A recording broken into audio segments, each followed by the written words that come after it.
आजकल का ना जैसे एग्जाम्स का टाइम चल रहा है कि बच्चों बच्चों का एक नॉर्मल सा सवाल होता है, या बच्चों से बोलो ना कि अगर आप पढ़ लो, तो बच्चे कहते हैं कि पढ़ाई में मन नहीं लग रहा है, हम क्या करें, थोड़ी देर पढ़ लिया हम बोर हो गए, अब हम क्या करें, अब थोड़ा टीवी देखेंगे।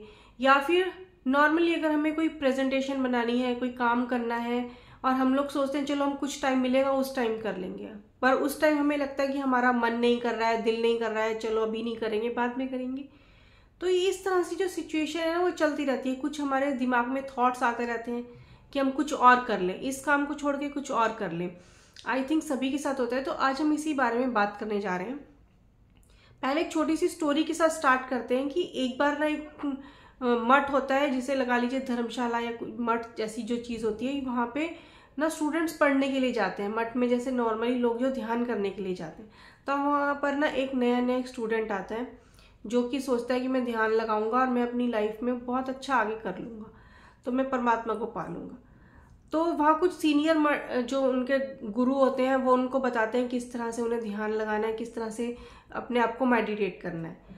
तो पहला दिन होता है, उसे बोला जाता है आप आंखें बंद करो, 1 घंटा आप आंखें बंद कर कर बैठो, और फिर उसके बाद आपकी जो फीलिंग है, जैसे आपने महसूस किया, वो आप अपने टीचर को, गुरु को बताओ। तो कुछ दिन ऐसे चलता है, जो नया स्टूडेंट आता है तो वो उनको अपने 1 घंटे के बाद ना वो अपने गुरुजी को बताता है कि मेरा ना ध्यान नहीं लग रहा है। तो गुरुजी कहते हैं कि इसका जवाब ना तुम्हें अपने अंदर से ही देखना पड़ेगा कि अगर तुम्हें ध्यान नहीं लग रहा है तो वो क्यों नहीं लग रहा है। तो वो कोई कहता है अगले दिन फिर कोशिश करो। अगले दिन वो फिर कोशिश करता है, बैठता है, तो वो देखता है, आंखें बंद करता है, 10 मिनट के बाद कभी उसे लगता है कि कोई झाड़ू मार रहा है तो उसकी आवाज़ आ रही है, या फिर कोई साथ से जानवर, बिल्ली, कुत्ता निकल के गया उसकी आवाज़ आ रही है, या फिर पेड़ से पत्ते गिर रहे हैं उसकी आवाज़ आ रही है। तो उसका फिर से ध्यान नहीं लगता है। तो वो अब शाम को जाकर गुरुजी से फिर यही बोलता है कि गुरुजी मेरे साथ फिर ऐसे ही हुआ।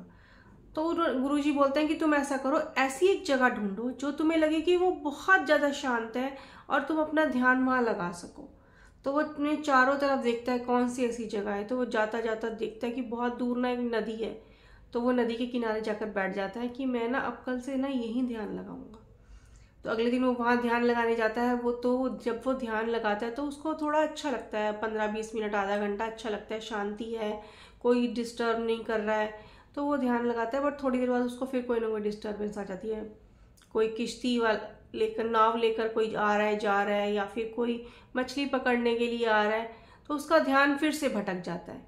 तो फिर उसे लगता है कि अब यहाँ से आगे मैं और कहाँ जाऊँ। तो वो सोचता है कि अगले दिन ना मैं फिर ऐसा करता हूँ कि नदी में ही जाता हूँ। तो अगले दिन वो आता है ध्यान लगाने के लिए, देखता है एक नाव खड़ी है नदी के किनारे। तो वो नदी के में उसी नाव पर बैठा बैठा ध्यान लगाता है। उसे अब लगता है मुझे कोई डिस्टर्ब नहीं करेगा। तो इस तरह से वो 5-6 दिन अपना ध्यान लगाता है, उसे बहुत अच्छा लगता है, और शाम को गुरुजी को जाकर बताता है कि अब मैं ऐसे ही करूँगा, मुझे बहुत अच्छा लग रहा है, अब मेरे को अच्छी सी फीलिंग आ रही है। तो अगले दिन वो फिर कुछ दिनों के बाद फिर ऐसे ही ध्यान लगाते लगाते वो फिर नाव में बैठता है। नाव जो है उसकी बिल्कुल बीच में चली जाती है, जो भी नदी होती है उसमें। तो वो जैसे ही ध्यान लगाता है तो ध्यान देखता है कि ना बहुत सारी हवा की आवाज़ आने लगती है।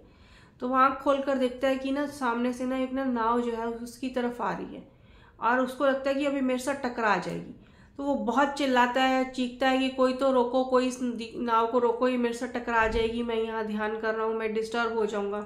तो देखते ही देखते हो ना वो नाव एकदम से उसको आकर टकराई जाती है। तो वो किस तरह से अपने आप को बचाता है, संभालता है। तो फिर वो लास्ट में देखते हैं कि नाव में तो कोई था ही नहीं। नाव तो वो जो उसके साथ टकरा रही थी वो सिर्फ हवा के झोंके से आई तेजी से और उसके साथ टकरा गई। बट वो अंदर से बिना बात पे चिल्ला रहा था कि क्यों मुझे डिस्टर्ब कर रहे हो, मुझे मेरा काम करने दो, तुम इस नाव को यहाँ से ले जाओ। तो उस टाइम उसको अपने उस सवाल का जवाब मिला कि मैं जो है ना, जो डिस्टर्ब हो रहा हूँ ना, मैं आसपास के सिचुएशन से, डिस्ट्रैक्शन से डिस्ट्रैक्ट हो रहा हूँ, वो मेरे अंदर से हो रहा है, क्योंकि मैं उसकी तरफ ध्यान दे रहा हूँ। तो जब हमें भी पढ़ना होता है, पढ़ाई करनी है, कुछ इम्पोर्टेंट काम करना है, कुछ भी लाइफ में करना है, तो हमें लगता है कि हम लोग ना बाहर से, हम लोगों से डिस्ट्रैक्ट हो रहे हैं, लोग हमें कामयाब नहीं होने दे रहे हैं, या फिर लोग हमें पढ़ने नहीं दे रहे हैं, घर का माहौल इस तरह से है कि हमें कुछ काम करने दे रहा, हमें लोग सफल होने नहीं दे रहे हैं। बट वो अगर कमी हम उस तरह से अपने आप में देखें ना, जैसे उसमें था कि उसको वो नदी सिर्फ हवा से वो टकरा गई, और उसने को गुस्सा होने लगा। तो वो अगर हम अपने अंदर देखें ना, तो वो हम खुद बिना किसी सिचुएशन के भी ना हम गुस्सा हो रहे होते हैं, क्योंकि जबकि प्रॉब्लम हमारे अंदर है। अगर हमें पढ़ना है तो हम नॉर्मली है, अगर हम शोर में भी पढ़ लेंगे अगर हमें पढ़ना है, क्योंकि हमें अगर ध्यान लगाकर पढ़ना है।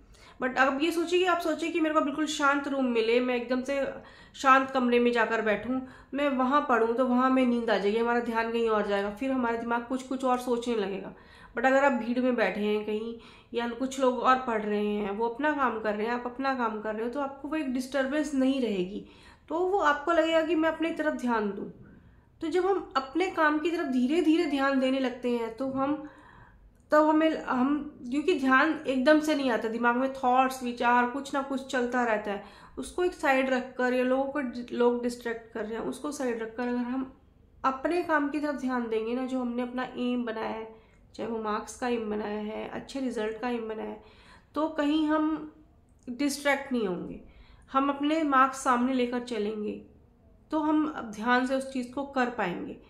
बट अगर हम यही सोचते रहेंगे कि वो हम मुझे परेशान कर रहे हैं, मैं कैसे करूँ, मेरे पास बुक्स नहीं है, मेरे पास एक लैपटॉप नहीं है, मेरे पास कुछ ये नहीं है, तो वो हमारी डिस्ट्रैक्शंस हैं, वो हम अंदर से निकाल के ला रहे होते हैं, कि हमारे बहाने निकाल के ला रहे होते हैं कि मुझे ये काम नहीं करना है, उसको हम बहाने कह सकते हैं।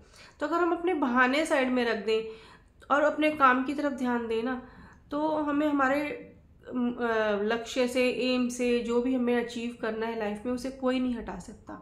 तो जो हंसी खुशी और हार जीत है ना लाइफ में, पास फेल है, वो हमारे अंदर ही होता है। कोई हमें ऐसा नहीं सोचना चाहिए कि हमें कोई बाहर से हमें फेल कर रहा है। फेल अगर हम हो रहे हैं लाइफ में, तो हम कहीं अपनी वजह से हो रहे हैं। तो हमें उन थॉट्स को, उन सिचुएशंस को थोड़ा साइड रखकर अपने आप को मोटिवेटेड रखना है, अपने आप को प्रेजेंट सिचुएशन में रखकर अपने एम को अचीव करना है, जिस तरह से कि उस स्टूडेंट ने किया है। तो हम भी एक अच्छे स्टूडेंट बनकर अपनी लाइफ में अचीव कर सकते हैं। तो आज का ये सेशन यहीं तक था। आई थिंक बहुत अच्छा लगा होगा आपको कि एक छोटी सी स्टोरी के साथ जिसको हमने आज कवर किया है। मिलते हैं नेक्स्ट टाइम, नेक्स्ट किसी टॉपिक के साथ। Thank you for watching this video. Have a nice day.